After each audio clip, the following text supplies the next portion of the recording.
Good morning. My name is Tracy Watts. I'm the director of the Office of Community Development's Local Government Assistance Section. I want to welcome you to the 2021 LCDBG Public Facilities Grantee Workshop. I want to congratulate all of you on your grants and to say that we're looking forward to working with you throughout the course of your project. Before we get started, I want you to know that this workshop will be recorded so that it can be viewed later if needed. It will be available by the end of the week on our website and also on our YouTube channel. As we move through the workshop, we will have some poll questions that will require you to participate.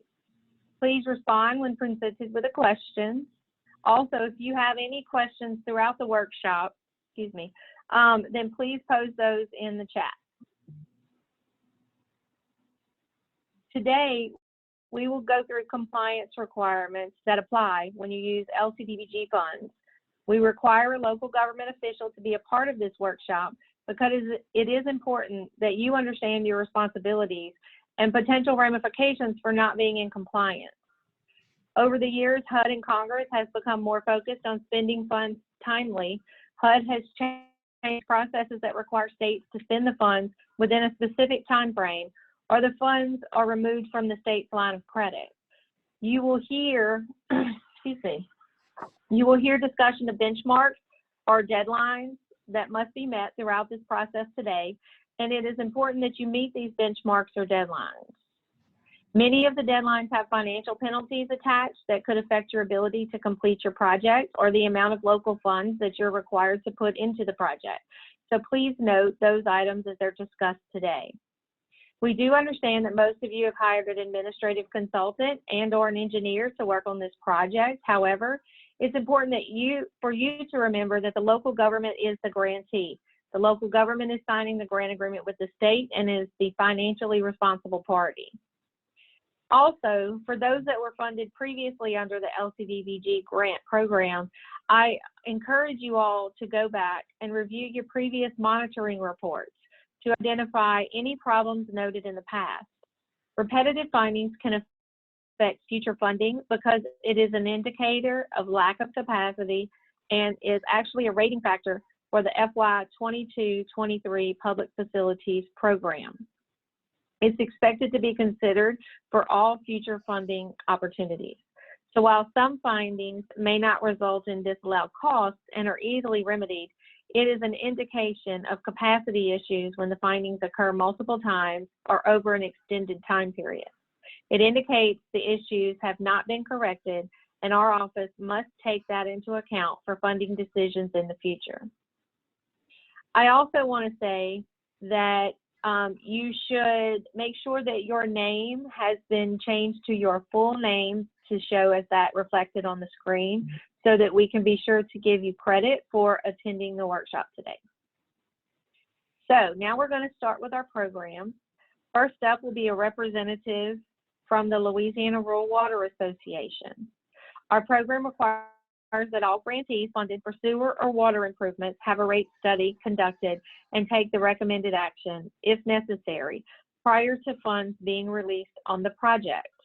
This means that if the completed rate study indicates that your system rates need to be increased, this must happen before our office will release funds on the project and give you permission to bid your project. If you do not meet this condition, then we will not release funds and any costs incurred on the project will be your responsibility. Our office has contracted with LRWA to perform the rate study. We will be paying the cost for them to do so. It is important for you to cooperate with them in order to get the rate study completed in a timely manner. This condition must be met within 5 months of your authorization to incur cost letter, which was dated Monday, May 24th, and you have already received.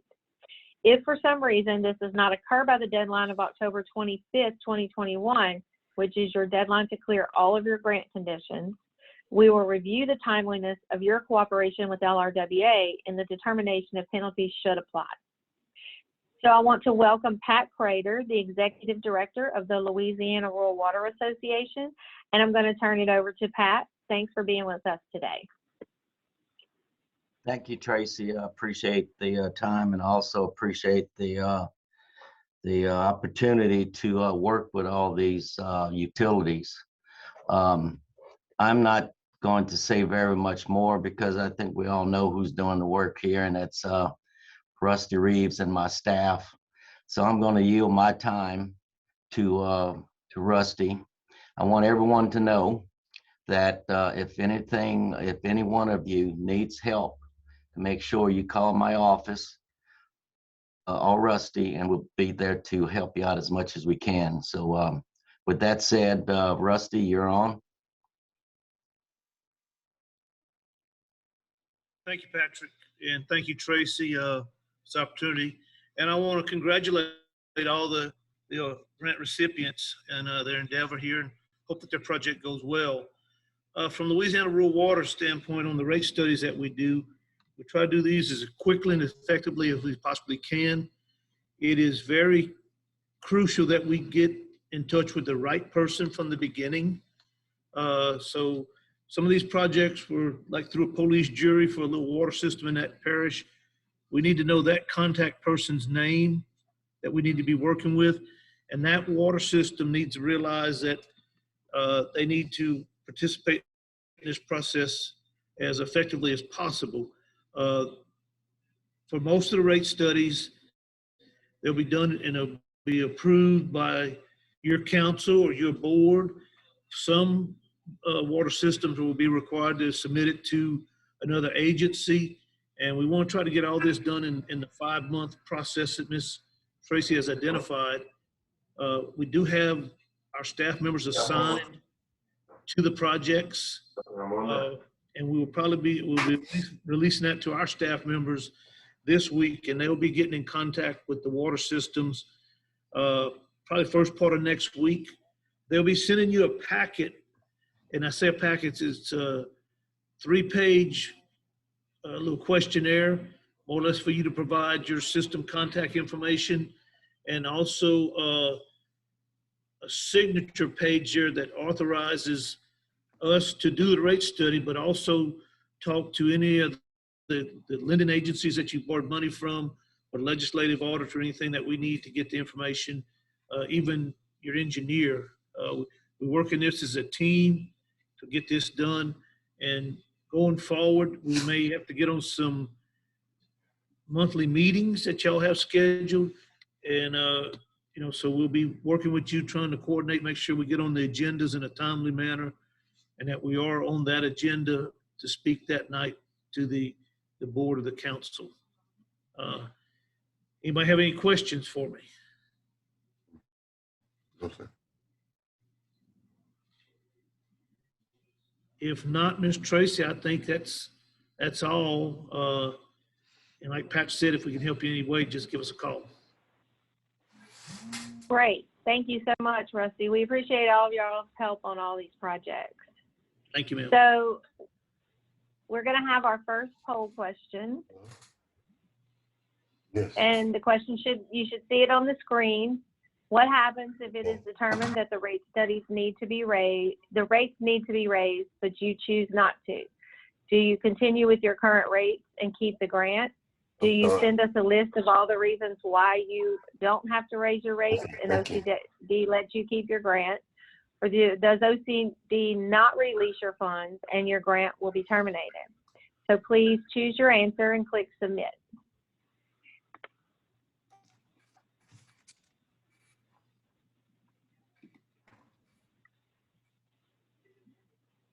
So I think we're going to go ahead and move on to the next session, which will be Jimmy Martin.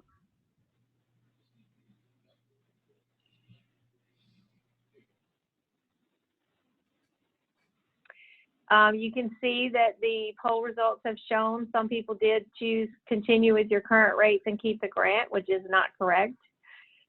Some chose send us a list of reasons. That also is not correct. We will not be able to release your funds, and your grant will be terminated if you don't follow through with the rate increase if necessary.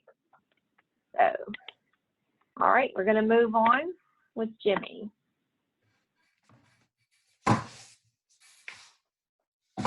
Okay, there we go. Okay. Normally when we used to do this in person, we handed out packages. All of these were mailed on Monday, so you should be receiving them. But also, you should have received a digital copy of the authorization to incur costs and the contract cover letter. So, in the authorization to incur costs letter, it authorizes planning and administrative costs. It permits environmental review record to begin, permits plans and specs to be prepared, describes penalties for not meeting deadlines, and if there's a problem with the time frame, contact your grant representative as early as possible to request an extension. Please do not wait to the end or the last minute or 3 days late. Remember, we're trying to avoid penalties here. And do not advertise for bids or begin construction at this time. Heather. Okay, you're going to receive in the mail a transmittal of the blank contract. Please sign the grant agreement and return it within 30 days. Do not date the grant agreement. So just go ahead and sign what you're supposed to sign and send it back. The cover letter is also going to ask for an authorized signature form to be filled out. At least 2 people who will sign that request must sign that request. I recommend that you do more than 2 because if one person's on vacation or out sick, it could delay people getting paid. If for some reason the certifying officer is not going to be the mayor or the parish president, then a council resolution is required certifying the certifying officer to certify the signatures. You also would need an electronic funds transfer. In the past, we had this form available in the handbook. Now they want you to contact OSRAP directly. That's the Office of Statewide Reporting and Accounting Policy. And the email and the number is up there on the screen.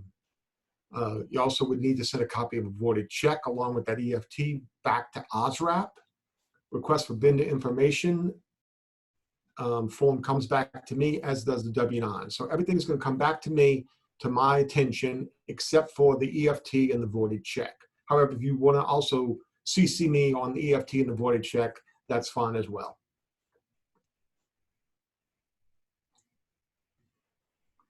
Next slide.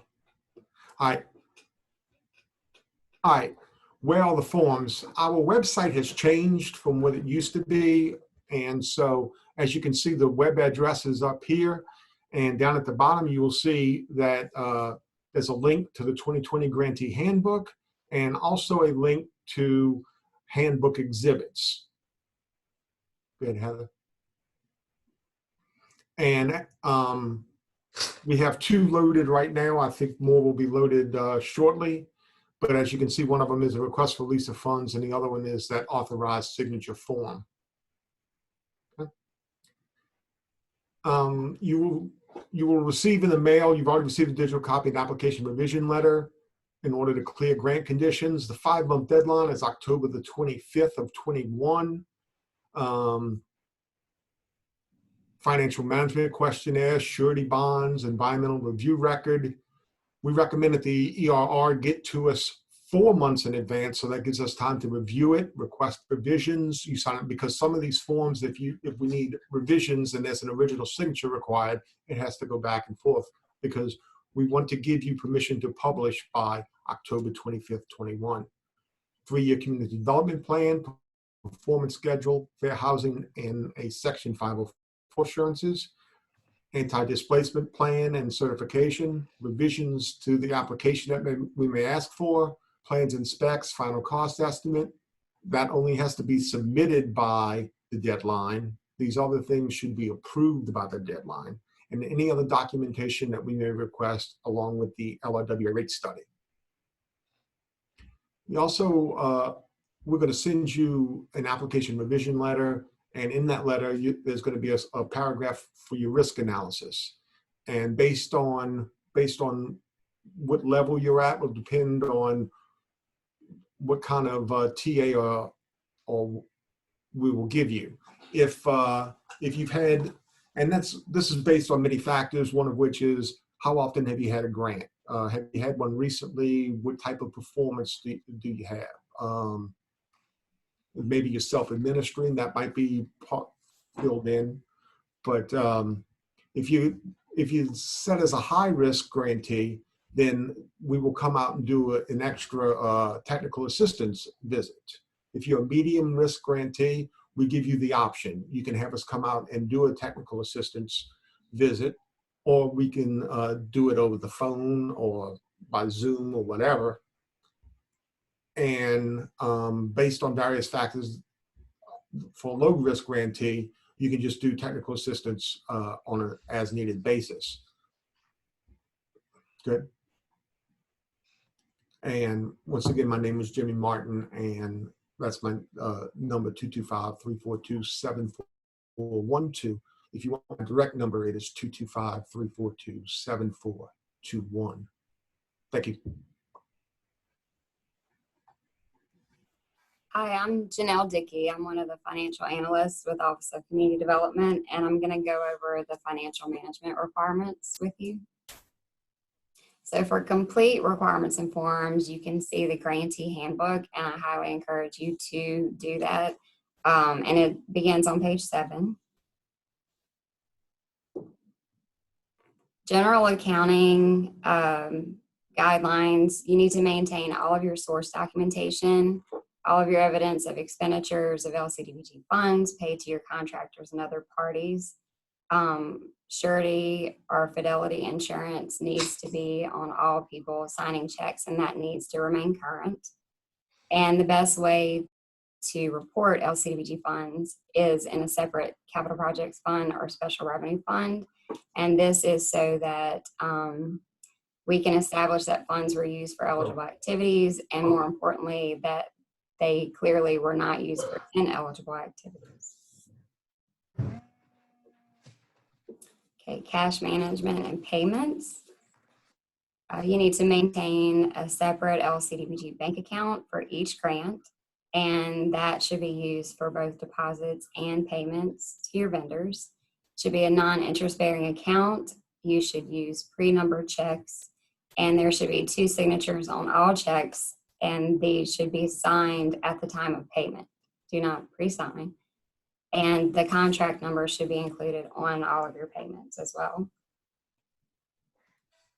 Prior written approval has to be obtained if you need to use a general bank account or clearing account. If this permission is given, all your invoices have to be paid in advance. Your checks have to clear prior to reimbursement, and separate financial statements still need to be maintained. Miss Jessie, call Zach, tell him I'm in a Zoom meeting till 12 o'clock. Don't call. Okay. You can go to the next slide. Who's the mayor? The financial management questionnaire is one of the forms that will be provided to you. It's also located on our website. Sorry, it's on our website. On this form, you need to list all of the people that are going to be performing various financial duties. This form needs to remain current. Anytime anything changes, we need an updated form.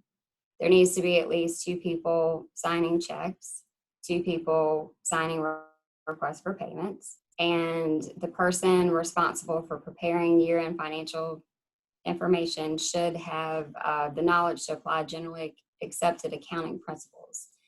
If there are any changes to personnel, please update the financial management questionnaire and submit that to us for approval.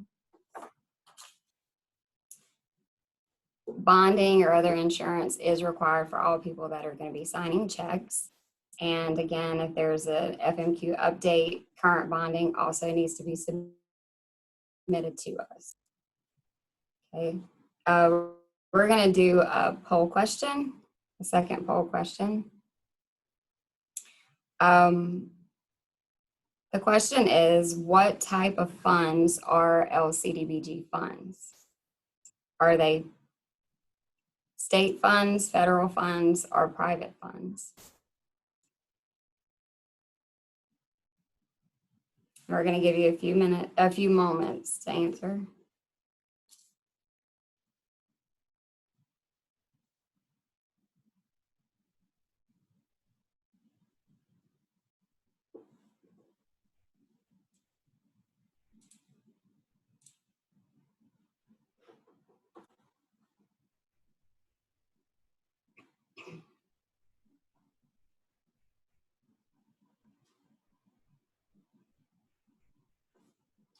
Okay, so a little over half got it right. The funds do come from the state, but they are actually federal funds. That's important to remember, especially for your year-end audited financial statements.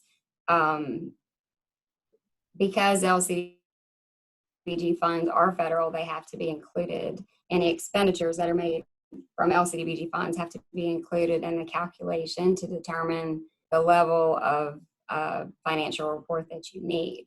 So if your expenditures in the year equal or exceed $750,000, a single audit is required.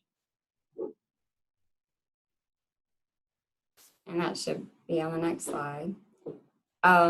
So other audit requirements, it is your responsibility to procure or arrange for the audit, to prepare appropriate financial statements, to provide the auditor with all necessary information, and to promptly follow up on any audit findings. This past year, a lot of our grantees have been given extensions from the legislative auditor because of disasters and coronavirus. If you have received an extension for submitting your year-end financial report, please submit that approval to your grant representative.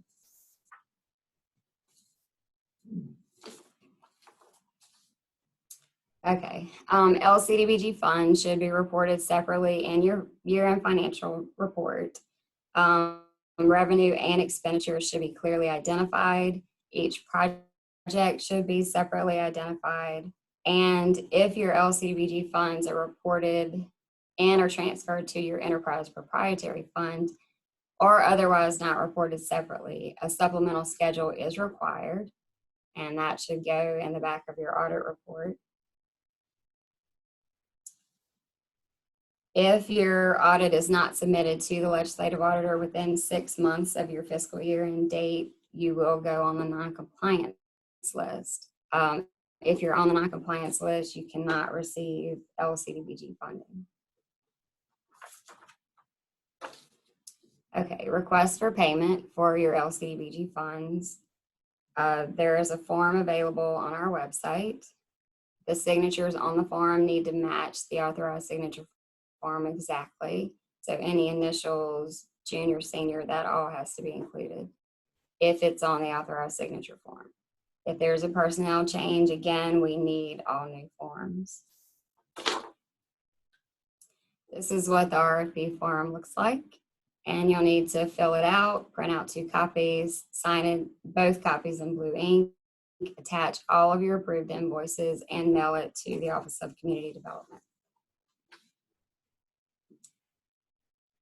Okay, make sure that the invoices identify the date the goods and services were received. If goods are provided, the vendor must identify the items, quantities, and units costs. For services rendered, the vendor must state the time period covered by the invoice. For professional services, the vendor must identify the task, the effort and hours, and the hourly rate.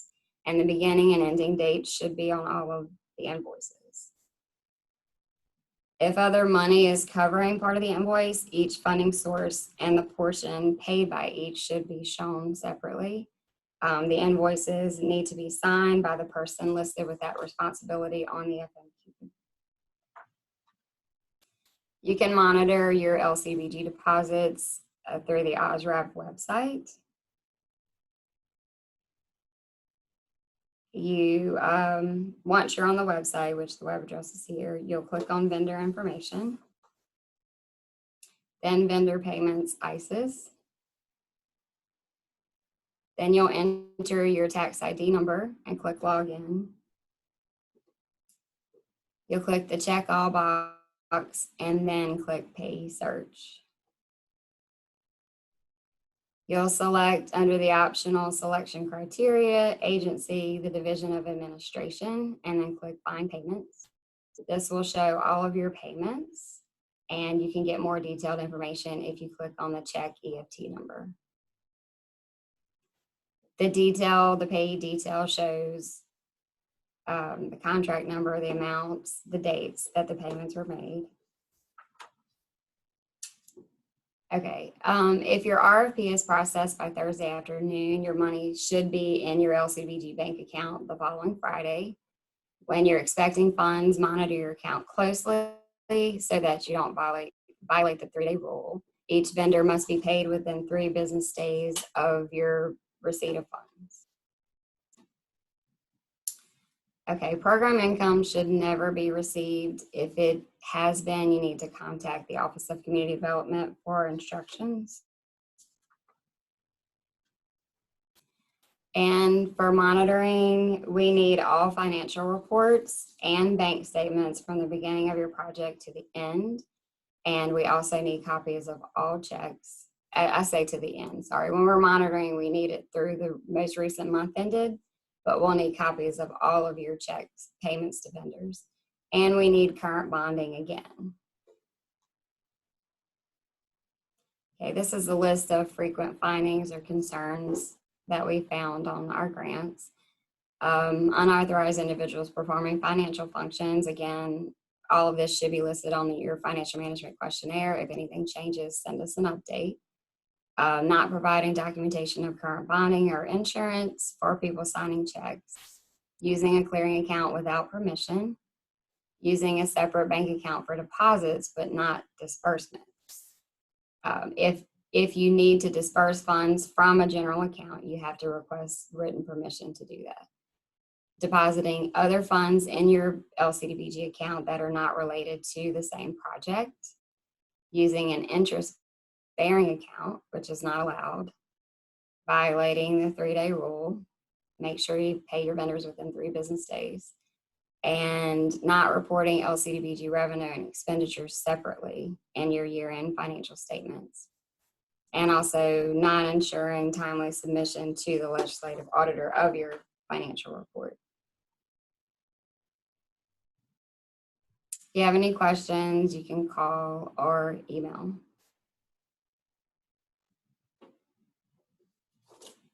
Hi, my name is Layla Argrave. I'll be doing y'all's community development plan overview. And then this is just a reminder, if you do have any questions throughout the workshop, you can always post them in the chat box at the bottom of the Zoom call. Next slide, please. So the community development plan outlines all the community needs that the grantee is experiencing, whether it be needs for better housing, improved drainage and sewer systems, or just more job opportunities. This is the recommended format for the CD plan that we have in our grantee handbook. You don't have to use this exact form, but the outline should be the same as far as breaking down each type of need and strategy used to address these needs. It's broken down into 4 different areas, including neighborhood revitalization, community-wide housing, community-wide needs for public facilities and improvements, and economic development needs. Next slide. All grantees are required to develop a CD plan before contract transmittal. It'll be included in your request for application revisions and additional information letter, where it will be reviewed and approved by our office. Part 1 of the plan asks for the period of applicability, which must cover the 3-year period of the grant, which began from the authorization to incur cost letter. So it should extend to May of 2024. Next slide. So then this just provides the basic format of the plan, which just includes 12-point font, single spacing, and no borders. But in part 2 of the plan, it's where you'll begin to categorize all the known community needs in the area that I previously mentioned, and not just what will be remedied by using LCDBG funds. So for example, if the community has high unemployment, discuss the need to search for funding for ED projects, or if it has any needs related to just labor intensive industries, talk about how you might go about improving that. And then part 3 of the plan is just where you list where you got all of your data from part 2, whether it be from census information, surveys, community meetings, information from your engineers, or from public hearings. And then for every need that you address in part 2, a possible solution or action plan needs to be addressed in part 4, where it breaks down all of these strategies And they don't have to, again, just include CDBG funding. And if you plan on pursuing other sources, we'd like to hear about what kind of information you've gathered for it. And then on this slide, we'll also break down just the common deficiencies that we see. So just for example, in Part 2D, which focuses on economic development needs, there needs to be special attention to listing the population groups with high unemployment, or if you don't have any areas of high unemployment, there needs to be a statement elaborating on that. And then another common deficiency is in Part 4, where it lists all the strategies to address all of the needs. Some people don't always include every single solution. So if it's a recurring problem in your community, you need to at least start looking into strategies to improve upon those needs. That could include objectives, timing, activities, monetary amounts, or other funding sources. And of course, even if you choose not to use the exact form that we provide in the handbook, the format needs to remain the same with the outline of different needs, strategies, and data sources. And then again, if you have any questions, please feel free to include them in the chat, or you can reach out to me or your grant representative for more information.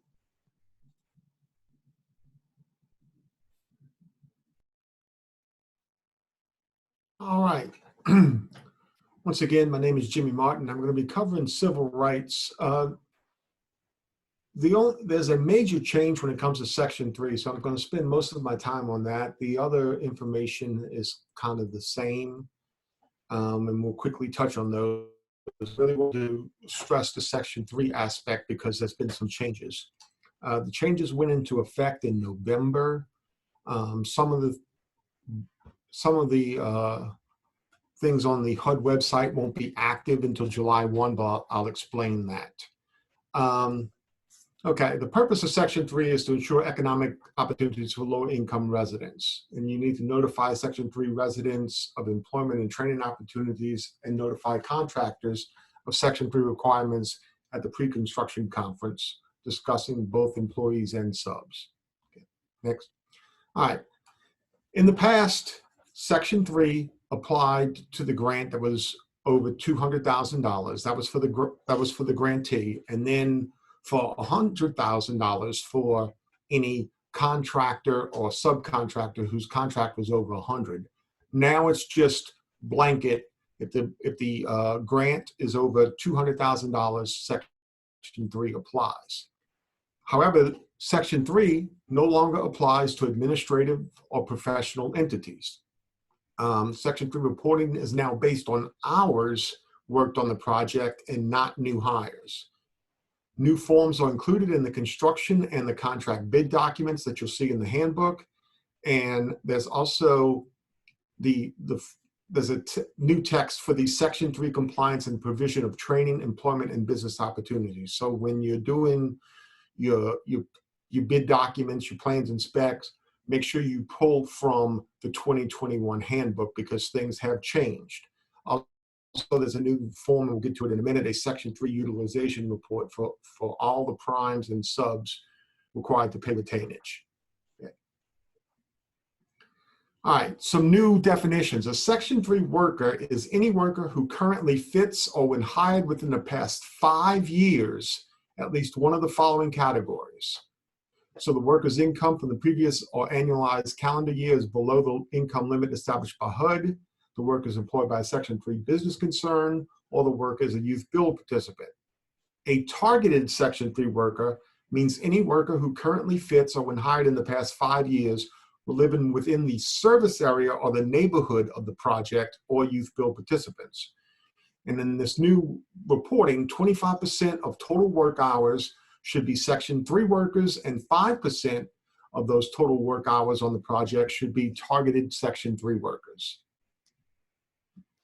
A Section 3 business concern meets these criteria: at least 51% owned and controlled by a low or very low income person, over 75% of labor hours performed over the prior 3-month period are performed by Section 3 workers, or it's a business that is 51% owned and controlled by current public housing residents or residents who currently live in Section 8 assisted housing. 10% of total amount of all Section 3 covered construction should go to Section 3 businesses.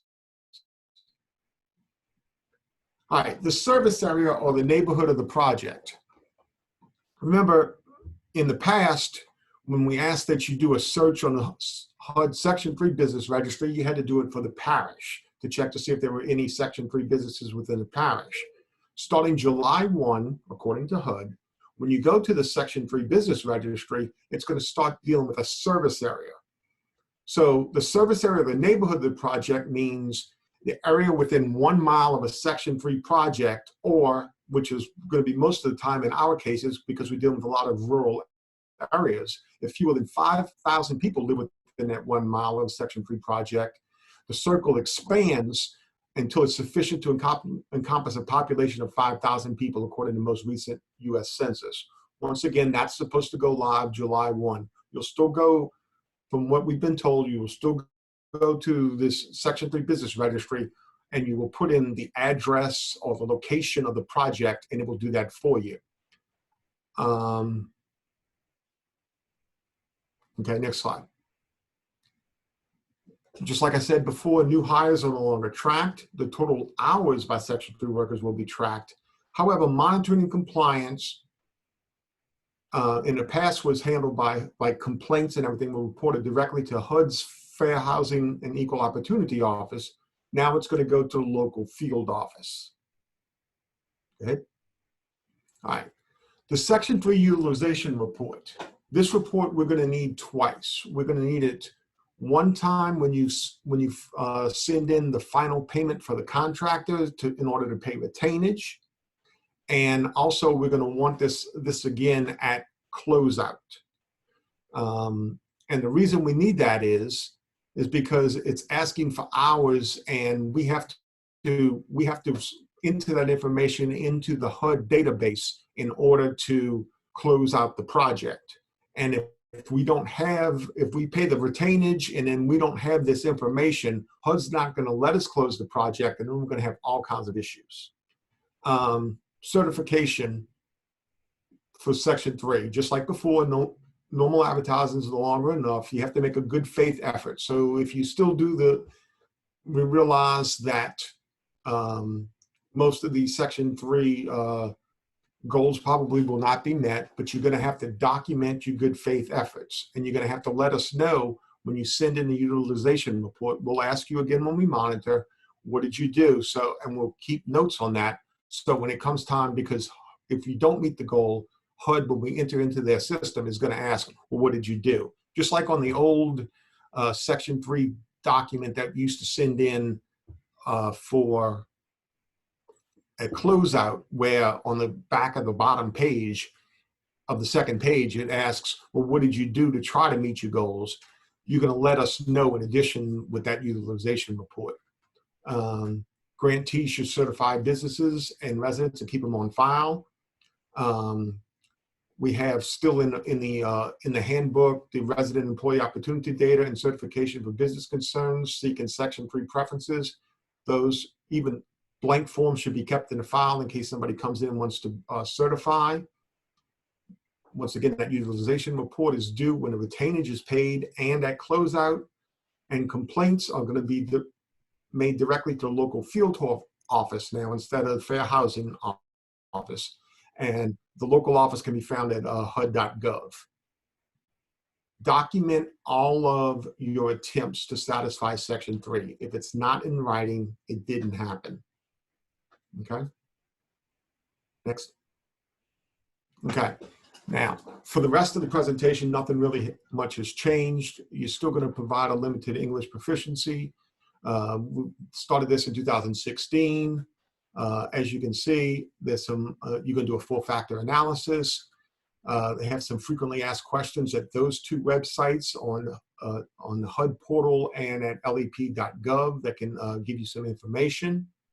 We also, once again, this form is required within 1 year of the authorization to incur costs, and it must be reviewed and updated annually through the life of the project. Next. In the past, you used to go to American Fact Finder. Now you need to go to census.gov for these statistics. The form is the S1601. The easiest way to get to it is to do a Google search. Put in census.gov S-1601 language spoken at home, and that should come up on your screen. And then you will be able to just change the parameters because it defaults to someplace in Maryland or something. So you'll have to take Maryland out, put in your parish, your village, your town, your city to get your information. There's translation requirements. For the most part, that bottom one there, 5% or less and less than 1,000 people, no written translation is required. We've reached once, I think, the more than 5% and 50, and you had to do a written notice. You would just put up on the wall, or you could do it in the paper. So like if it was Spanish, you could put up in the, if you need anything translated or you have difficulty speaking English, please let us know and we'll make an accommodation. Next. Google Translate can be a helpful tool if somebody comes in off the street and you can't communicate with them. And in Exhibit A, we also is an example of OCD's language access plan. Feel free to use that as an example. By no means is that meant to be gospel, though. Next. Section 504 requires that you comply with non-discrimination based on handicap status. No qualified individual with handicaps can be denied basis of participation in benefits or otherwise subject to discrimination under this program. Next. You're going to do a 504 assurance. That's going to be part of clearing contract conditions. You can do a self-evaluation. You can do evaluate your policies, your practices in areas of communication, employment, and physical accessibility. Maintain data showing individuals that are beneficiaries of a program. Make sure you have a functioning TDD or LA relay system, and that number must be advertised in the paper within 6 months of the AIC letter. Okay? Grantees with 15 or more employees will designate a 504 coordinator, adopt and prepare and adopt a grievance procedure, keep any complaints on file. You're going to place a notice in the town hall, city hall, the courthouse, if you're a parish, publish it in news, or you can publish in a newspaper that the grantee does not discriminate on the basis of handicap. All of this needs to be done within 90 days of receipt of the executed grant agreement. Check in Section A for the current language. Identify the 504 coordinator and maintain in the file for monitoring. For your self-evaluation, evaluate your current policies, modify policies to meet requirements, take steps to remedy discrimination, and if you acquired a building built prior to '88, you must complete an evaluation of that building.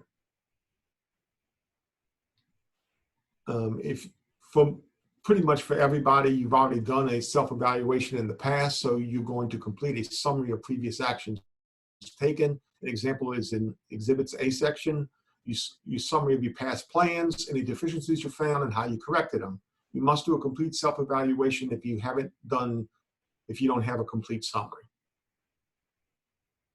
Fair housing, basically nobody can be discriminated against due to their race, color, religion, sex, handicap, family status, national origin in a sale, rental, or advertising of dwellings. If you do something, an action does not have to be intentional to be a violation. So if you try to help somebody out and it winds up hurting another group, you've committed a violation. So watch what you're doing. Some examples of what is prohibited and examples of discrimination are included in the handbook. Go ahead. You need to affirmatively affirm fair housing. You have to do at least one additional fair housing activity. In the past, you used to just put up a little flyer that said fair housing, you're right. Fair housing is right, and that was good enough. Now we require one more. In the A section are different examples of what you can do. Maintain documentation and in the file at monitoring, and any housing complaints should go to either HUD or Louisiana Department of Justice. Once again, there's an exhibit in the A section Make sure your citizens are aware of this information. You're going to do a fair housing assessment. Once again, an example is in the A exhibit.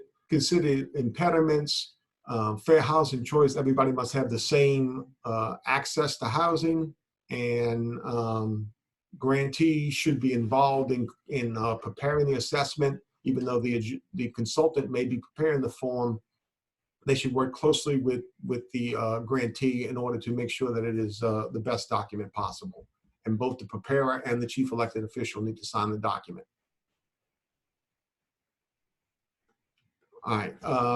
Fair housing assessment has different parts, and it involves housing profile, rental units, public housing, mortgage lending, real estate brokers, zoning ordinances, and building codes. The main thing I want to talk about on the next few slides are they have to agree with each other. So if you say that you have public housing in your section, then obviously on the next section, you can't say not applicable. You have to say, you have to answer the question. So there's a yes, no, there's a not applicable. Not applicables can only be checked if you say if you don't have public housing, then you can check not applicable for the public housing. If you have zoning ordinance, however, you would have to answer yes or no, dealing with impediments and what you did to talk to them. So all of them have to check out. Go ahead.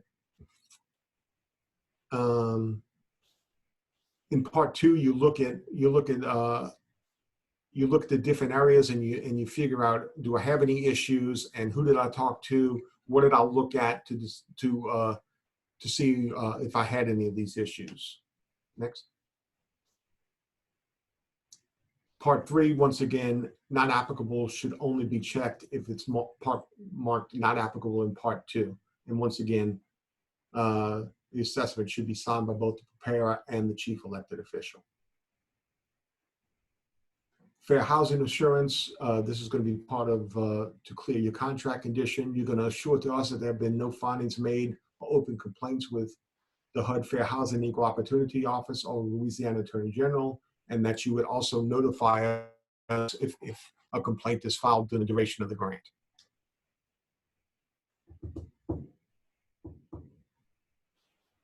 Minority businesses, the easiest way to cover this is place in your advertisement where you encourage minority and women-owned businesses. There's also a website where you can check for minority and women-owned businesses. That's it right there. You're going to be required to do an annual minority report in October. I will send out something asking for it, so don't worry, you won't have to remember it, but it'll come out in, say, September, and normally it's required back in this office around the middle of October. You're only going to report on new contracts that were awarded between 10/1 and 9/30 of that year. So if you reported on it the previous year, you will not report on that same contract the next year. Equal opportunity, you must follow equal opportunity guidelines, develop policies that include non-discrimination clauses. EO guidelines must be followed and displayed in your office, printed on your letterhead, and you must do a workforce analysis or HUD form EEO4 that maintains your employment data. And thank you. Thanks, Jimmy. My name is Christy Galley. I am the program manager for LCDBG, and I'm also responsible for acquisition compliance. Next slide. So acquisitions are governed by the Uniform Relocation Assistance and Real Property Acquisitions Policies Act of 1970, or the Uniform Act. It establishes the required procedures for property acquisition and donation, and it includes parcels of land, servitude, leases of 15 years or more automatically renewed, and rights of way. So there are steps that need to be followed for acquisition. The first is determining ownership of the property, sending a preliminary acquisition notice to the owner, determine if an appraisal and review appraisal will be required, obtain a valuation of the property, prepare the statement of just compensation, send the written offer to purchase, conclude final negotiations, prepare sales contract and complete the sale, provide a statement of settlement costs, and finally record the title. So we're going to just kind of go quickly through some of these steps, and for the full definition, just please refer to your handbook. So the local government is responsible for determining the ownership of the property that is to be acquired. Sometimes you'll need to do a title search if you aren't sure who the owner is. So as soon as the local government decides that they want to acquire a property, they need to send a preliminary acquisition notice to the owner. Next slide. So you need to determine if an appraisal or a review appraisal will be required. Appraisal is required if the property is valued at more than $10,000 or if the owner wants an appraisal. If an appraisal is necessary, a review appraisal must be conducted as well. Regardless of the appraisal, a valuation of property must be prepared. If there is an appraisal, the valuation is based on the appraisal. If an appraisal was not done or required, a knowledgeable person must provide a written opinion as to the value of the property. Next slide. So then the statement of just compensation with the fair market value is determined in the valuation. And then the owner is sent a written offer to purchase with the statement of basis of the determination of just compensation. The offer must specify the date on which the negotiations for the sale will begin and must be the same as the written offer. This must be sent certified or registered mail and return receipt requested. If occupied, a written notice of displacement is issued within 30 days of the specified for the initiation of the negotiation. Next slide. So conclude final negotiations with the owner. Any amount exceeding fair market value must be approved by the Office of Community Development staff prior to the contract being signed and paid with OCD funds. Oh, go back one more.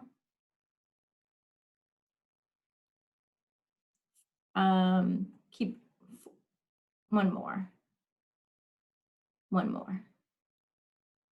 Okay, I think one more. Sorry. Okay, yes. So after the negotiations are final and completed, then you prepare the sales contract and complete the sale. Following the sale, an act of sale must be prepared and executed and transfer of documents secured. The local government must reimburse the owner to the extent deemed reasonable for incidental costs associated with the transfer of title, recording fees, and transfer taxes, etc. Next slide. So the local government must give this owner a statement of settlement costs, identifying all settlement costs regardless of whether they're paid at, before, or after the closing, and must separate charges paid by the owner. And then the title, once all the settlement costs are finalized, the record of the title must be submitted to the courthouse for proof of ownership by the town. Next slide. If you decide that you're not going to acquire a particular piece of property, the local government needs to send the property owner notification that they will not be acquiring their property within 10 days of the decision to not acquire. And they also need to let if there are any tenants in the occupying the space, they will not be eligible for relocation. Next slide. Sometimes a property is donated to the local government, and the local government still needs to inform the landowner of his or her rights under the Uniform Act and obtain a signed waiver and provide the owner with when a public agency acquires your property brochure.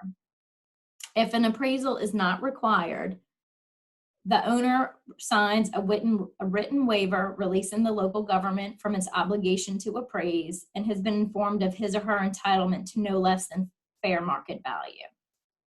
Valuation is if the valuation is uncomplicated and the anticipated acquisition is less than $10,000. And then the local government should thoroughly document document the valuation process making this determination. Next. So not all acquisitions are subject to the Uniform Act. So if another public agency decides to acquire land from a public agency, short-term leases that are less than 15 years in duration and not automatically renewable, a voluntary acquisition, streets public in nature, maintained by the local government. There's more information on the acquisitions not subject to the Uniform Act in our handbook. Next slide. So voluntary acquisitions, an owner will provide a proposal to the community for their purchase of property in response to a public advertisement. The owners can notify the local government and enter into negotiations for their property. The voluntary acquisition is not subject to the Uniform Act, as I just said on the previous slide. The valuation must be established by the appraisal process or a knowledgeable person with written opinion. And this cannot be used to circumvent the Uniform Act. Next slide. Some items to remember: notices, letters, and other documents regarding acquisition must be sent certified or registered mailed with return receipt or hand delivered to the landowner. If the owner does not read English or understand English, the local government must provide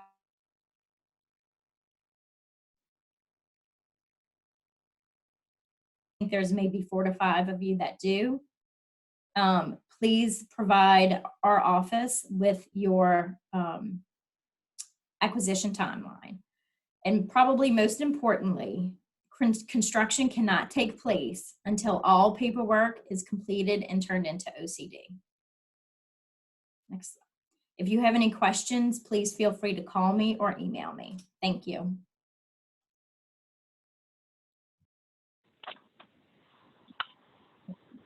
This is Tracy. We're going to take a short break, give everybody a few minutes to step away from the computer, and we're going to come back in 10 minutes. It's 10:28, so we will plan to be back for 10:38, and we'll see you then. All right, let's go outside. This meeting is being recorded.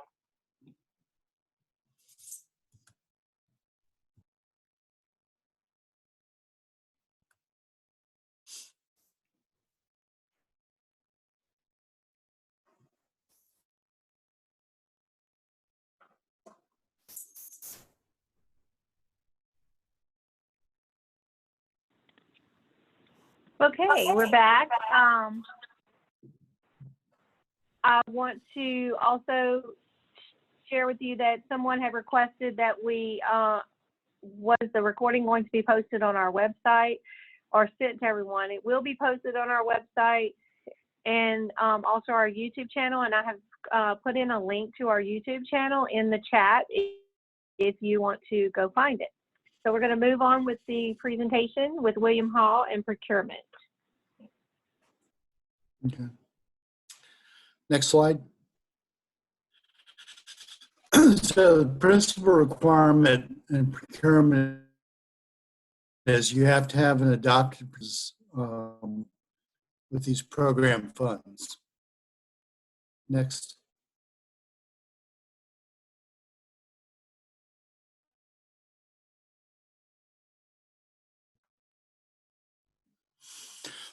So on our website, we have more detailed explanation procurement and our LCDBG procurement procedures, an outline for procurement policies. Obviously, we're dealing with all sizes of governments, so you can look at those set of policies and adopt accordingly. One particular requirement that's been added to the changes in procurement over the last 8 years is that there's an explicit prohibition on anybody who participates in the development of a bid or a scope of work also competing for those contracts. If anybody participated in the development of your bid or scope, they have to be excluded from competition. Next. Okay, the three things that the regulations require that you have to document: the procurement method you use for each type of procurement you conduct, the type of contract you used, and the prices that are contained in those contracts. Next. So there are four choices under the federal regulations for methods of procurement. Next.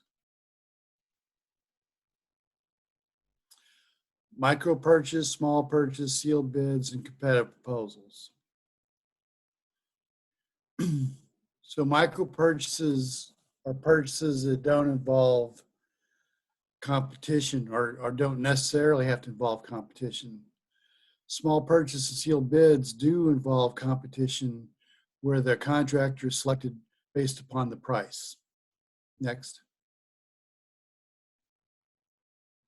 Competitive proposals, which you usually use for professional services, is a selection that's based upon a combination of price and qualitative or technical factors.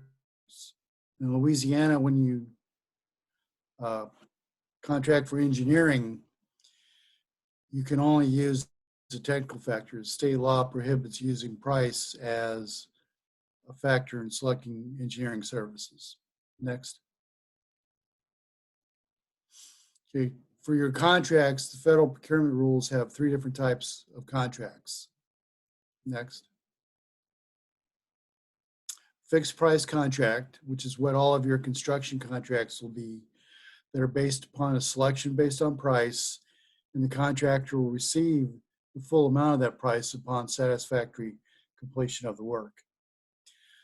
Cost reimbursement is when the type of work is not as definitive and wasn't based on selection by price. So the contractor will only receive the amount of work they actually perform, not the full contract price necessarily. And the third option is time and materials, which for our program, there shouldn't be one, but you have to ask our permission to use the time and materials before you can sign that kind of contract. Next. Okay, the last item that you have to document is the type of price that you use in your contract. So in our handbook and in our procurement procedures, you'll see a description of the four different types of prices you can utilize. Next.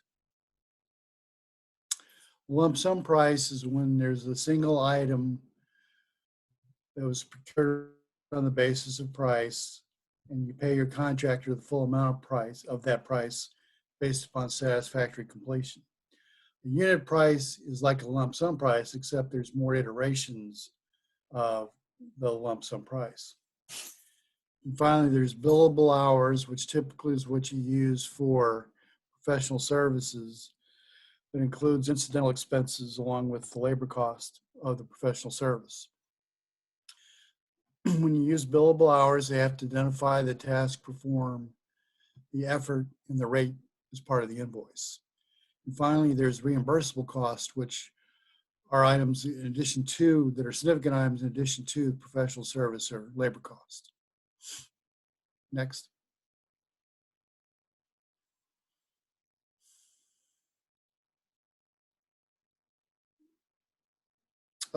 So for professional services, as this iteration, you're also doing administration as well as engineering. You need to have reviewed the solicitation before you engage the solicitation. Once you've hired a contractor, you cannot terminate these services without approval from our office. And if there's any additional procurement, then you need to follow your procurement policy in regards to those services. Next. So if you're engaging an engineer or consultant who has worked with our program in the past, they need to go through the contract clearance procedure that you'll find in our handbook. Next.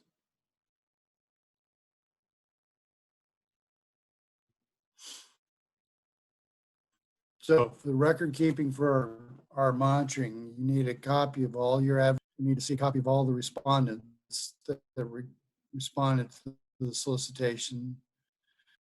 You can see the description and the method of conducting competitive proposal method. We need to see copies of all the proposals and qualification statements that were submitted, evaluations of those proposals, and how you determine the basis of cost reasonableness. So on our website, you'll find a cost reasonableness form for both general professional services and engineering. Those need to be filled out by all of your selected contractors, as well as any clearance forms if they applied. Next. So under state and federal law, there's different thresholds for the categories of purchases. For a micro purchase, you can go up to $10,000. A small purchase under state law is $30,000. And anything over $30,000 that's a priced item, you have to do by competitive sealed bid. Next. Okay. When you do a procurement and you only receive one bid or one proposal, then the only way we can approve that is if we deem it as a non-competitive proposal based upon inadequate competition. When that occurs, you need to contact our office with the details of the procurement so we can proceed from there. Next. Okay, for sealed bids, everybody's procurement policy is Louisiana Revised Statutes Title 38. Under the state law, you're required to publish at least 3 advertisements once a week for 3 weeks. And the bid opening has to be spaced at least 25 days after the first advertisement. And those 25 days don't include Saturday, Sunday, or legal holidays. Next. Now, for communities that have parish governments that have a population over 20,000 and municipalities with a population over 10,000, our state law requires, in addition to the public advertisement, the newspaper advertisement, an electronic interactive bid. So you can do that on your website if your local government has, or, next slide, you can use a commercial advertising system and advertise your bid that way. Next. So for sealed bids, our office needs to see any addenda that might be issued.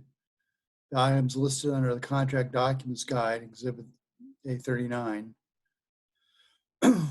We suggest that your bid be reviewed by your local attorney. You must maintain copies of all minimums of your bid opening, and the awarded rejection must take place within 45 days. If the 45 days comes and goes, then you're going to have to bid over again. But you do have an option of extending that with a mutual written consent. Next. So here's a calendar of the events. 3 advertisements after the first beginning with the first advertisement. The earliest day to do a bid opening is 25 days. At the end of 45 days, at the end of 70 days total, 45 days after the bid opening, you have to award or reject your contract. Next. If you use any addenda, there's also a deadline that it has to be at least 72 hours before the bid opening,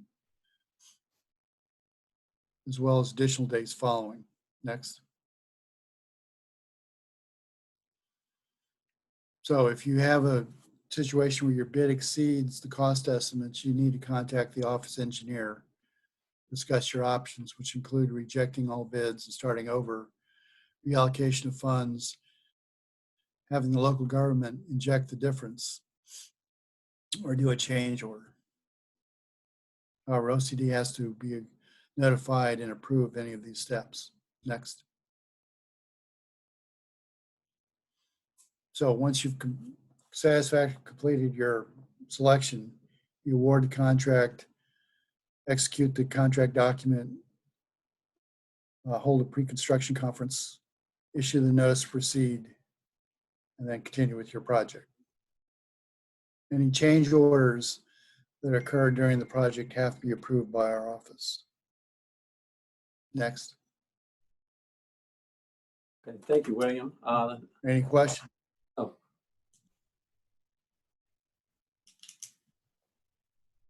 You have a question or you're up? Okay, thank you, William. My name is Jeff Tessier. I'm the engineer for the Office of Community Government Development, Local Government Assistance for CDBG. And what I'll talk about is I'm going to review the plans and specifications that the engineers will submit. I'll also review other documents related to the plans and specs, any addendums, change orders, RPR certifications, anything else that can come along. Okay, next. You can just hit it a couple of times. A grant, start off with your application. Your application was submitted a while ago, and this is based off what was in the application. You got the grant. Now, right now, your grant consultant will start on his ERR, and your engineers will start on the plans and specifications. They all need to agree with each other. The scope of work in the application was what was approved. And so that scope of work that's in the application must be transferred to the ERR and must be transferred to the plans and specs. They all have to work together. In fact, this is a good time for the mayors or parish presidents to set up a meeting with your grant consultants and your engineers to go over the application and make sure that everyone's on the same page with this. Okay, next. Okay, hit a few more times. There we go. Okay, communication. I said that your application was submitted a long time ago. Things change, site conditions change, engineering techniques change, different things change. If there are any changes, like the engineer might want to put his water line on the other side of the street, if that's something he wants to do, he needs to communicate with the grant consultant who's working on the ERR. Also contact the grantee. There might be a reason why you can't move that water line. Then the grant consultant's working on the ERR, and there's an issue with wetlands on the site. He needs to contact the engineer to make sure nothing's going in that area, and also contact the grantee. And if things get really difficult, things are changing quite a bit, communicate with us so we can all be knowledgeable about the changes that are made from the application. Right now, we're going to have a poll question.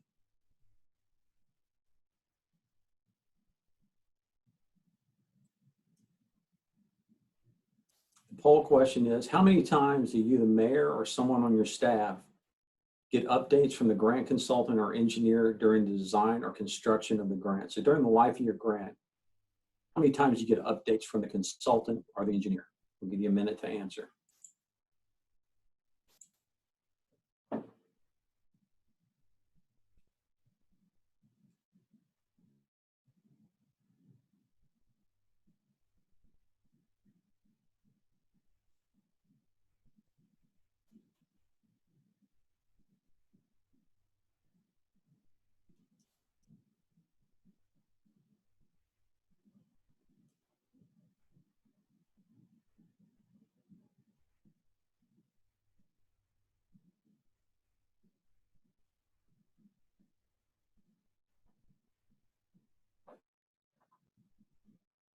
Okay, that's good. I'm glad we've got the majority, at least 10 to 15 or 10 and over. So let's say that's good.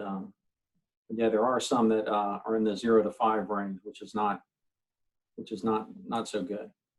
Okay, we'll move on to the next slide.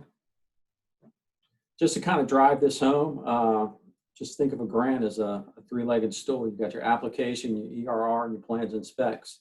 You go to the next slide.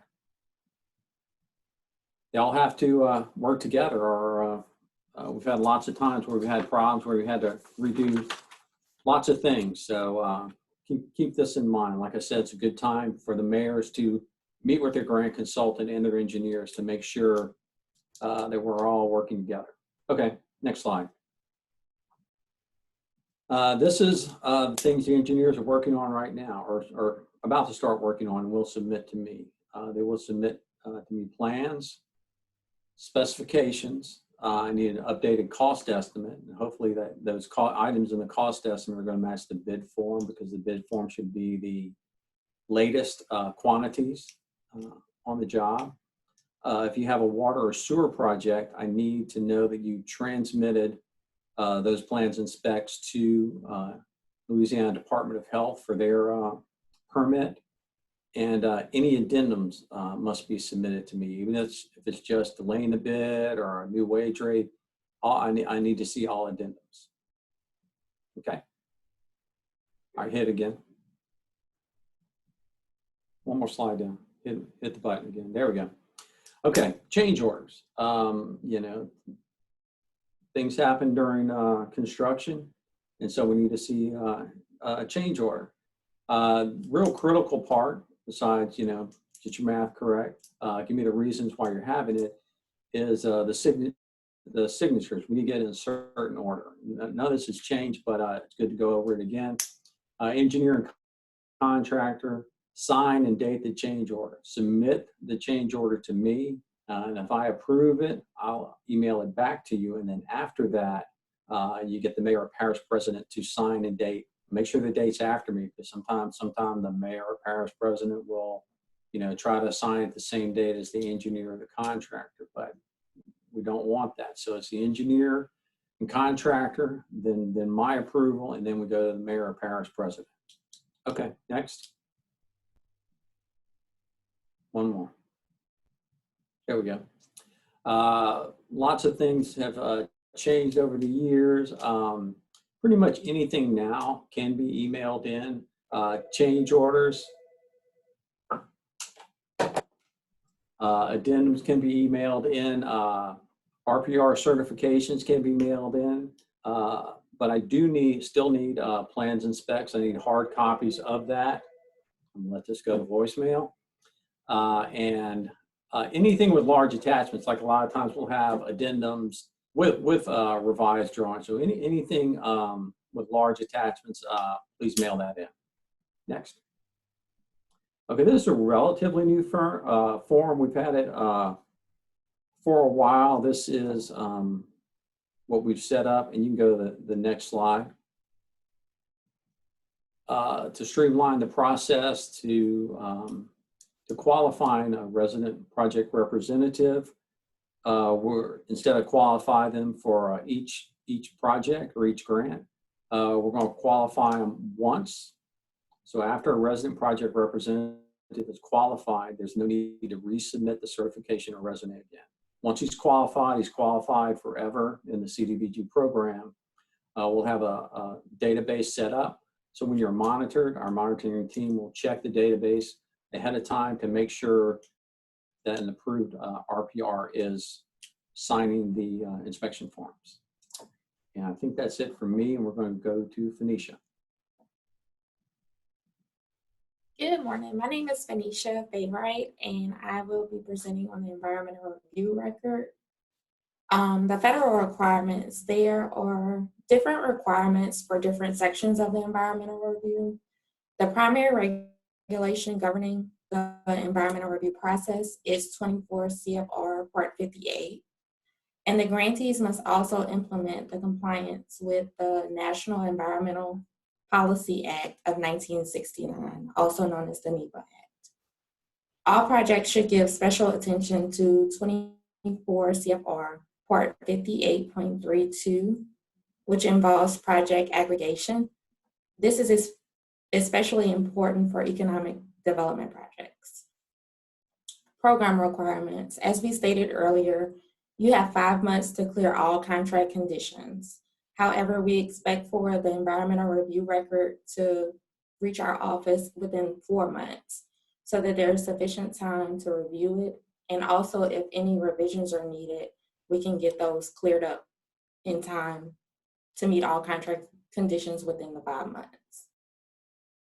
The grantee's chief elected official resumes all responsibility over the environmental process. The chief elected official must also sign all certifications and findings during the review process. Environmental review clearance levels. There are 5 different levels for clearance.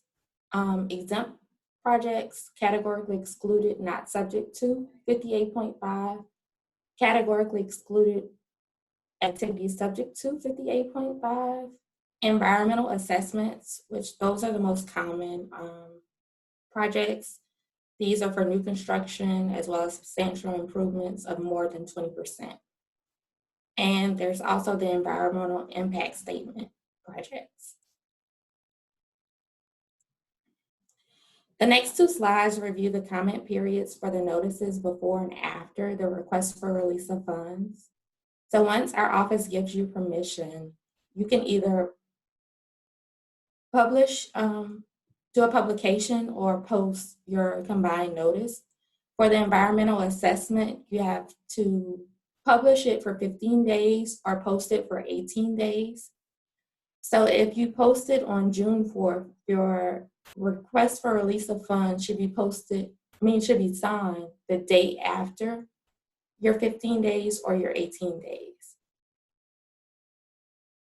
And then once it's signed, it needs to be mailed to our office. And once we receive it, we will count 15 days after the date it's received for another public comment period. For projects that are categorical exclusion subject to 58.5, the only changes on this would be the dates that they're published and posted. If you publish it in the newspaper, it's 7 days, and if you post it, it's 10 days. There's still the same 15-day comment period for the state. ERR clearance. All required permits, mitigation measures, and the 8-step process must be included in your notice. The request for release of funds must be signed by the CEO after the end of the local public comment period that we just discussed in the last 2 slides.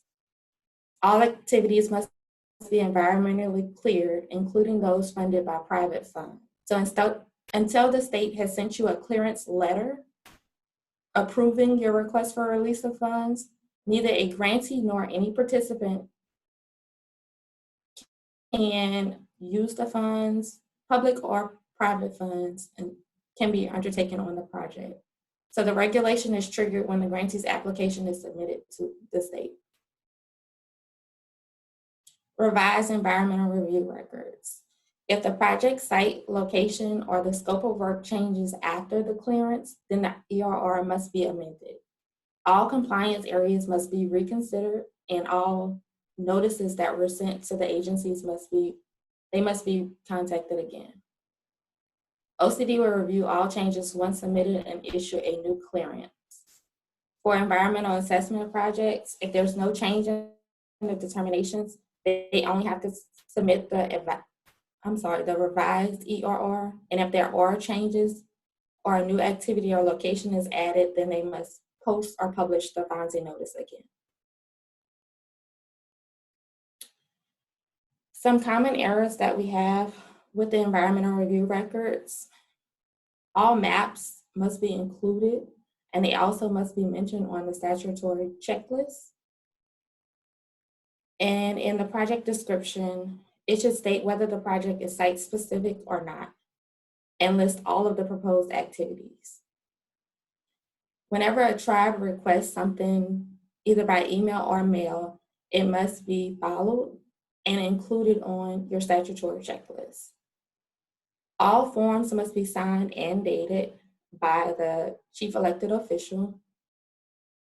And on your 8-step process, you should follow all of the steps, and all alternative measures should be included in your 8-step process. Your request for release of funds should only be 1 page. Missing documentation to support the determinations, everything should be included.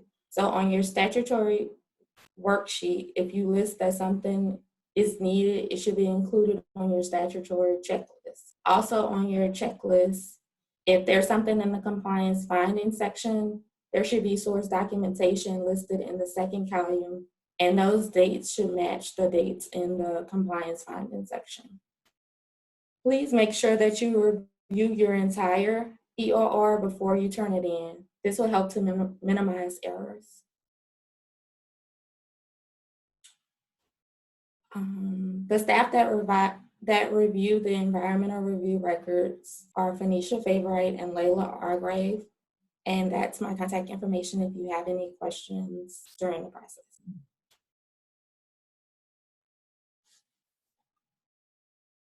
All right.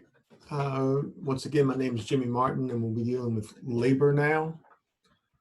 Labor has 5 regulations that are requirements that are covered. Davis-Bacon, which covers prevailing wages, and our projects are Davis-Bacon related acts. The Copeland Antitrust Act deals with payroll, statements of compliance, and deductions. QASA, which is overtime. All overtime on our project must be paid at time and a half. Louisiana law as opposed to federal law. If the state law is more stringent, then state law governs. And also CDBG requirements. Davis-Bacon. Like I said before, Davis-Bacon related acts is what governs ours. It's federal law. It covers minimal payments to laborers and mechanics for work that's been done. It's designed to prevent out-of-town contractors from coming in and underbidding local contractors. Davis-Bacon covers all of our projects because of $2,000, any construction contracts, I should say. If the project doesn't have any construction, like a planning grant or something like that, then obviously Davis-Bacon is not included. Prevailing wages, contractors must meet the minimum requirements set forth in a wage decision. Okay, I think the next slide shows a sample wage decision, and you can see a carpenter has to make at least $12.81 an hour. A water well driller would need to make $11.91 an hour plus a fringe rate of $2.44. Okay. What is Copeland? Copeland is anti-kickback act. It's federal law. It outlaws paying the employer kickbacks. It requires weekly payrolls with statements of compliance and permission to pay deductions not required by law. So a payroll deduction authorization. So if something is being taken out of somebody's paycheck other than taxes, FICA, then they would have to say approval. So if they've got a loan that they're repaying, they would have to have on the form that they're paying back this loan, and they would be signed by the employee saying, yes, I know this is being taken out and it's being taken out with my approval. QASA is the Contract Work Hours and Safety Standards Act. Payment of time and a half for all hours worked in excess of 40 on our project. If there winds up being that we find out that somebody was not paid, there's then a liquidated damages of $27 per person per day. It used to be 10 and it went to 25, then at 26, but now it's $27 per person per day. In addition, restitution must be paid to the worker to bring them back up to where they were supposed to be. 2 methods to address this. The contractor requests a waiver. They send it to us. We send it to HUD. That's the easiest. And HUD has been very amenable lately of granting waivers. Sometimes, however, especially if it's a repeat offender, they might not make the waiver, and then the contractor will pay HUD via wire transfer. This takes a long time. It's not the easiest process in the world, so be very careful when it comes to overtime, please. When you examine, labor exhibits, a wage decision, verification of wage decision, contract eligibility, notice of contract award, report of additional classification and rate, record of employee interview form, payroll form and statement of compliance, payroll review flow chart, payroll deduction authorization, and a notice of restitution due. All of these exhibits are in section B. Verification of wage decision and contract eligibility.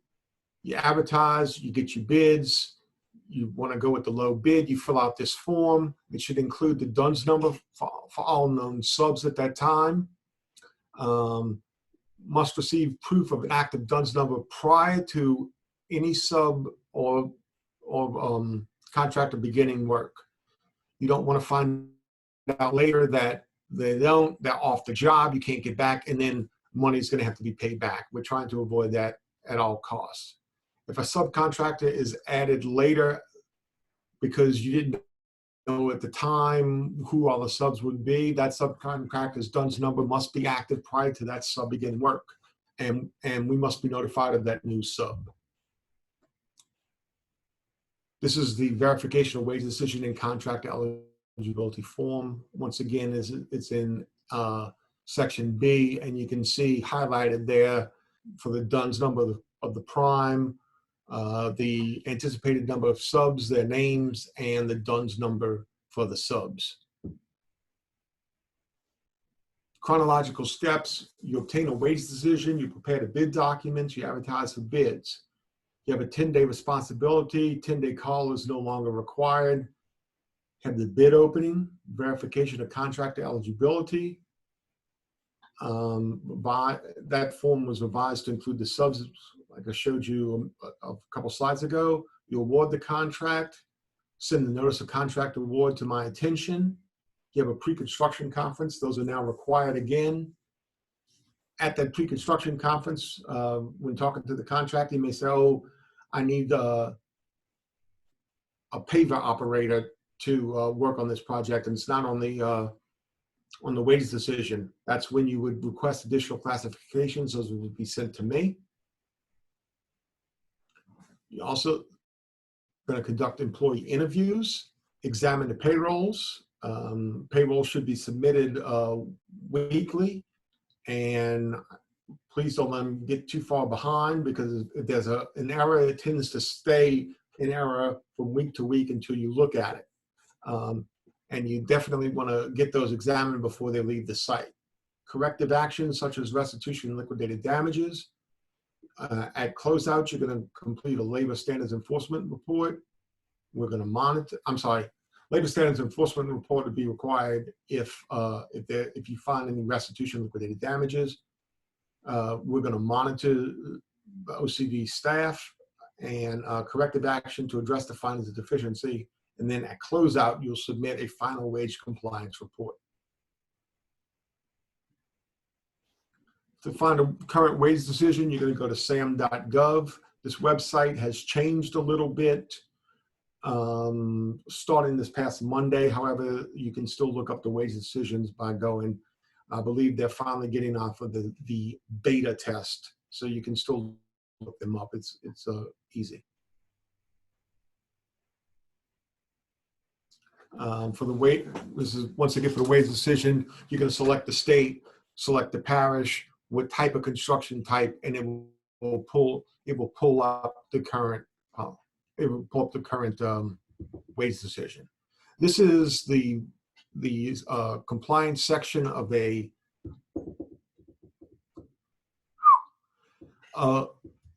payroll, and as you can see, the signature authority is circled down at the bottom. That should be signed by an officer, or if it's not signed by an officer, it should be of the company.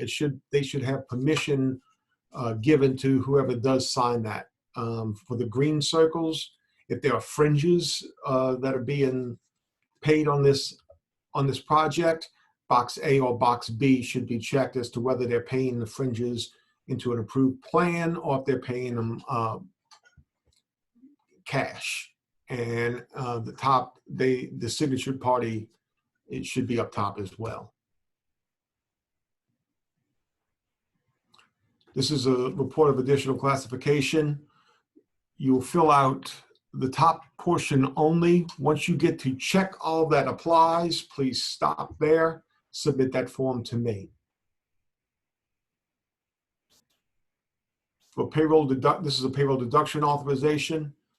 And if there if there are any deductions, not like, as long as it doesn't involve taxes, FICA, then the employee needs to sign this authorizing the employer to take out extra money. If a percentage, we need to check that weekly because obviously employees earn different amounts depending on how much they work per week. Some common issues we've had if we get payrolls and there are too many laborers. It's like everybody on the payroll is a laborer, but yet we look at the inspection report and we look at the interviews, and that day there was a backhoe operator, but none appears on the payroll. Obviously there's something wrong. So be real careful when you're checking your payrolls, compare them to inspection reports, your own interviews. And the reason this is the laborers tends to be the lowest paid classification. So if a contractor is trying to save some money, he's going to try to put too many laborers on the project. Next. The final wage compliance report is submitted at closeout. It reports all restitution or absence of restitution under Davis-Bacon and QASA. We will remind you at monitoring to include the restitution in the final wage compliance report, and the labor compliance officer should ensure that it's there. Must be approved by OCD before grant can be closed out, and any labor findings must be cleared. If there are any outstanding issues such as restitution, liquidated damages, unapproved additional classification requests, those must be corrected. Otherwise, we cannot close out the grant.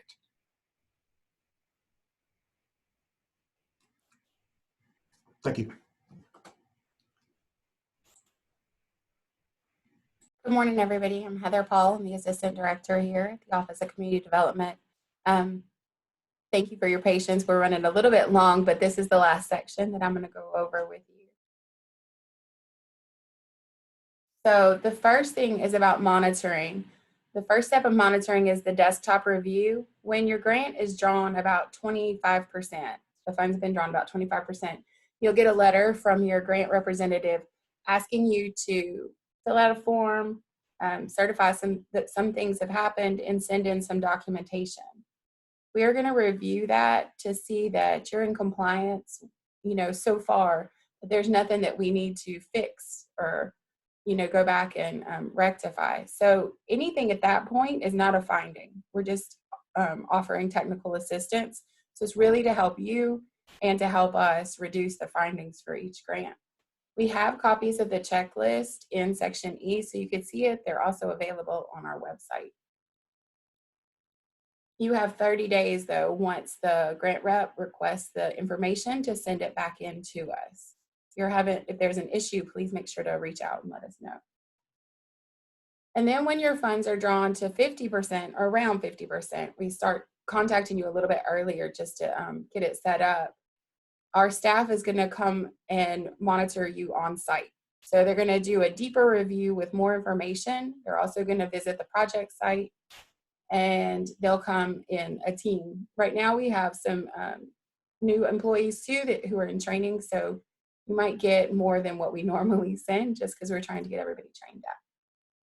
So after you're monitored, then we'll send you a report showing what your deficiencies are and any findings of, I just blanked. Anyway, the things that you do good on too. And you need to be careful from this point because, as Tracy said at the beginning for the 22-23 cycle, past performance will be one of the rating factors. So how you perform on this grant could affect your future funding. For closeout, we will, when you're drawn to a certain percentage, your grant representative will request their closeout forms. There's a closeout packet in our handbook and it's on our website. No matter what year your grant is, you need to make sure that you're using the most recent handbook. So even if this is a 21 and you're closing out in 23, you're going to use 23 for closeout documents. So those are always available on our website in fillable forms. So once you're ready to submit those, You're going to do 1 copy of the program completion report and 3 copies of the certificate of completion, and it has to be original signatures on all 3. Submit the clear lien, and all of your findings of deficiency must be cleared in order to close out your grant. And when that part is done, we'll issue you a conditional closeout. And then once your final audit is reviewed, we'll issue the final closeout. If you need to do a program amendment, if you have a change that affects more than 10% of your grant award, or if you're going to delete or add an activity, you have to do a program amendment. It has to be submitted by the grantee, not the consultant or engineer. Again, our forms are in the handbook for that. You can use any remaining funds, which I don't know that that's going to happen at this point because everything is so high with construction costs. But if you do have money left over, you could, with our permission, if you were doing streets, all these are water and sewer, but if you were doing streets, you could add an area with our permission if you didn't have to change your ERR. Anything that requires your ERR to be changed, we won't approve. The process is just too long.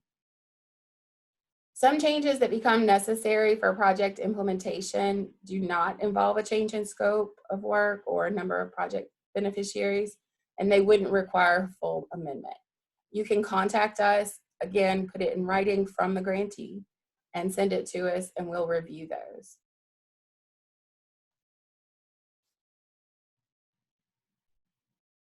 Sorry, I think these are, if you are trying to reduce an area, like if your bids come in high and you're like, oh, I can just take out this area and it'll be fine. You can't do that without contacting us. It would require a program amendment if you're taking out beneficiaries. So just make sure that you're communicating with us at all times about any changes for the project. Again, any changes that aren't necessary and require a change to the ERR will not be approved. This is what we were talking about for grant performance factors. These are the items that we're going to look at. So this is 2 points, I believe, for the next application cycle. If you have to have a second contract or a contract extension in order to complete your grant. If we assessed penalties at any point because you didn't meet a benchmark, or if your finding of deficiency was identified as very serious, you would not receive points on future applications. So again, just be aware that how this grant is, how you're performing on this grant is affecting your future funding. If you have any questions, that's my phone number, and it's heather.paul@la.gov if you want to email. And that is all I have, and I'm going to turn it back over to Tracy. Thanks, Heather. I just want to thank all of y'all for joining us today and taking the time to do that. Again, congratulations on your grant award. We hope that we have answered all of your questions today, but if not, we're here for you if you need us. Please feel free to contact us by phone or email, and we will be happy to help you out. The slideshow will be posted on our website, and in the beginning of the slideshow, it will list the name of our local grant representatives here in our office and show you who is assigned to your grant. And I'm sure that they'll be reaching out to you as well. So again, thanks, and y'all have a great day. Bye-bye.